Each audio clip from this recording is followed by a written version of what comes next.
So if you didn't know, I like to buy broken cars, and a few weeks ago I bought 2 broken Dodges. They had the same transmission with 2 different problems, and one car was way better than the other. And I'm talking about a Dodge Journey and a Dodge Caravan, where the Journey was in a lot better condition both inside and out, and the Caravan was in a lot worse condition inside and out. Now I bought both these cars for the same price, and now they're running and driving great.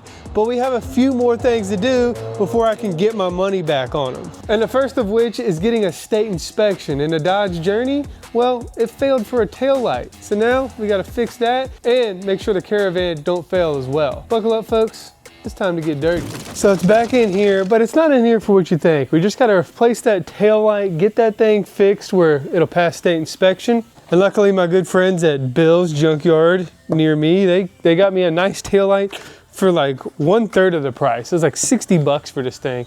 O'Reilly's wanted like 300 and some. Whole taillight assembly, and we're gonna change the oil for it. And then this thing is getting sold today. And we're actually gonna take in a trade of another vehicle that is really special. And it's actually gonna help me with another vehicle that I have. So, oh, Chrysler fashion here, they don't bolt the taillight in, they just clip it in with plastic clips. Don't you love it? All right. So now we should put this thing in and hopefully it works.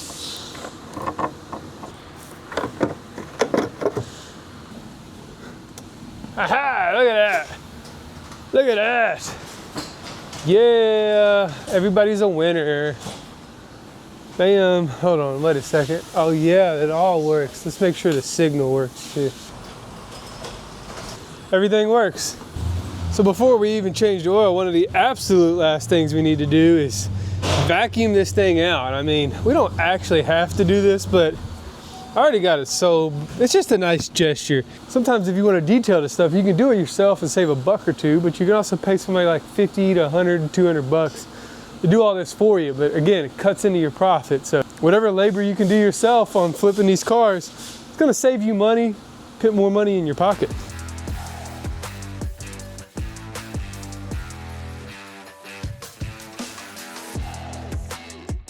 See, the only other thing wrong with this thing is all the dirt that somebody left inside here. And you could tell that this was a family car because it's got all that crap inside of it. We didn't do too bad on this one. This one was, you know, like I said, this is the good one. This is a good one right here. We knew what was wrong with it.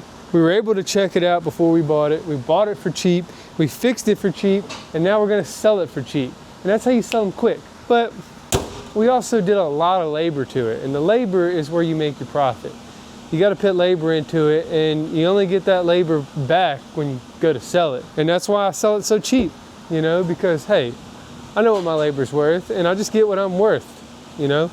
A couple $1,000 out of it, the shop makes a little money, I'll make a little money. This is actually the shop's flip, and the shop gets the payment on it, the shop gets all the money on it, and they'll just distribute it to me for my labor. And I've negotiated a deal on buying and selling, and I'm getting the car that he's trading in. It's a win-win for everybody here. Not too bad for a Dodge to just rebuild the transmission, vacuum it out, change the oil, fix the taillight, get a good state inspection on it, and then make sure everything else is good. Good tires, good brakes. I think it'll be a good car for him, and I think it's a heck of a deal. It's almost too good of a deal to pass up. That's what you gotta be when you're selling cars. You gotta have cars that are just too good to pass up. This is almost too good of a deal for him to pass up. There's nowhere else he's gonna go somewhere and buy a car this nice for this cheap. That's the way you do it, man. You gotta sell it cheap. That way you make people happy. And most of the time I find when you sell a car cheaper, people tend to nitpick it a little less. You gotta be able to take the good ones and be able to make them fix the bad ones. And that's what we're doing with this thing. We took a good one and we're gonna use it to fix the bad one up on the hill. And hopefully he'll be here in just a minute and this thing will be out of here and we can go ahead and start working on our next flip. All right, so the Dodge Caravan is back on the lift here. This is Eddie's flip here, all right? We gotta turn this thing into a nice truck here, and that's the goal. What we're gonna do right now is we're gonna look over this thing for state inspection. Before you sell any vehicle in the state of Virginia, whatever state you're in, as a dealer, you gotta have it inspected. Whether it passes or it fails, it's gotta be looked over. So I always try to look over these things before I send them to the state inspector. That way I don't get too big of any surprises. The first thing we're going to look at is the brake pads here. And they look like they barely got enough meat left on the bone, but they do have enough. The rotors don't look that bad either. They could be better, but I think they're going to pass. Ball joints, suspension, everything looks okay there. We always do the 9, 3, and 9 test on them. This rotor, it could be better. It's probably not a bad idea to replace the brakes on this thing anyway. We're not going to do it unless it's 100% necessary. Somebody put new pads back here. Probably did that when it was inspected, because it was not inspected that long ago. So everything underneath looks okay. The only thing we maybe have to replace is this tire right here, which is a 225/65 R17, and I think I got one sitting right over there. Now up top for the state inspection, there's not much we got to really look for except for lights, and then we may have to get this battery secured a little better than it is right now. Hopefully I got something for that. We got a bumper on order as well as a grill, so we're going to fix all these cosmetic issues on the front, make this thing look a whole lot better up here, because it does not look great, and it's going to be much easier to sell with a bumper. We may also get new headlight assemblies just to make sure they're nice and clear and they look good. The inside of this thing is not great. It looks like somebody, I don't know what they were doing with the seat, but the seat was down over there, and I'm assuming so you could sit in that seat and have your feet on something. There's a bunch of trash and beer cans in here. And it looks like they took out the bracket to this seat for some reason. And I don't have a bracket for that seat, so it's only a 3-seater back here, or whatever, 1, 2, 3, 4-seater back here when it should be 5. Not ideal, but it is not that detrimental, because we can go to the junkyard, maybe get a bracket, maybe get another seat. And on eBay, we can buy the nice floor cover to make sure this floor is covered. My hope is somebody wants to buy this thing for a work van, because these things do work well for like little fleet vans, and it's got even more cargo room back here. This doesn't go to this car. I don't know where that came from, but it's got more cargo room under there. So that's my hope for this thing, and that's the plan. And this thing wasn't inspected that long ago, just about 5 or 6 months ago, maybe 8.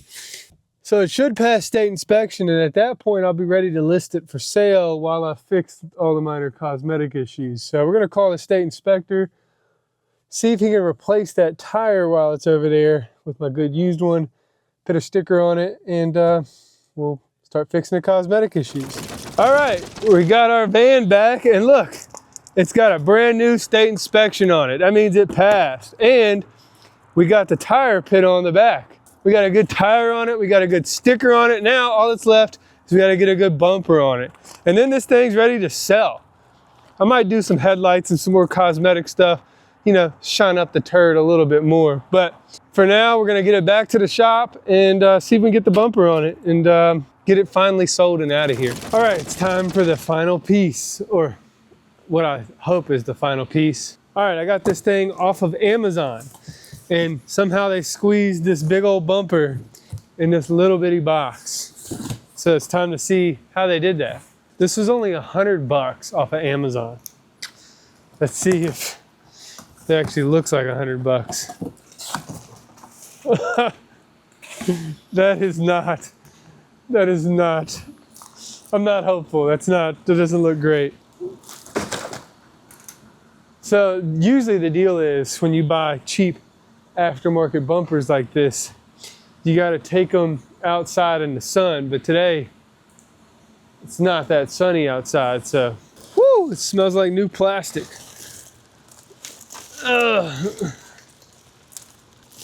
Oh, this is gonna make this van look real junky. It looks like it's supposed to, like, yeah, there's definitely supposed to be a crease somewhere along here. That's probably part of the issue there, huh? They packed it. I don't know how they folded that thing up like that. Well, it looks like it's the right piece. While this one is still forming into shape, we're gonna get the old one off. So the heat gun actually worked pretty well. We just took it around some of the creases, and it's starting to form out pretty nicely now. So there's supposed to be 2 top bolts to bolt the bumper in up top. That's what those 2 up there are for. And then the grill gets kind of plastic riveted in. There's the grill. It's a little broken too, and I got one of those coming, but I don't think it's as important as the bumper.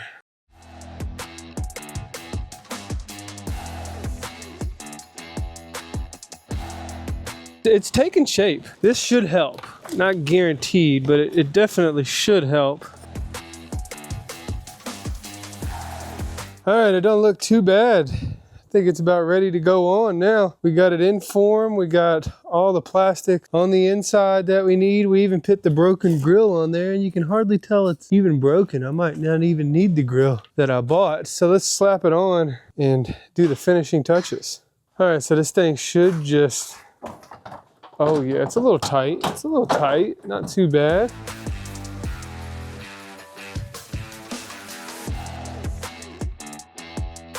All right, now we got this Dodge from minimal value to pretty decent value now.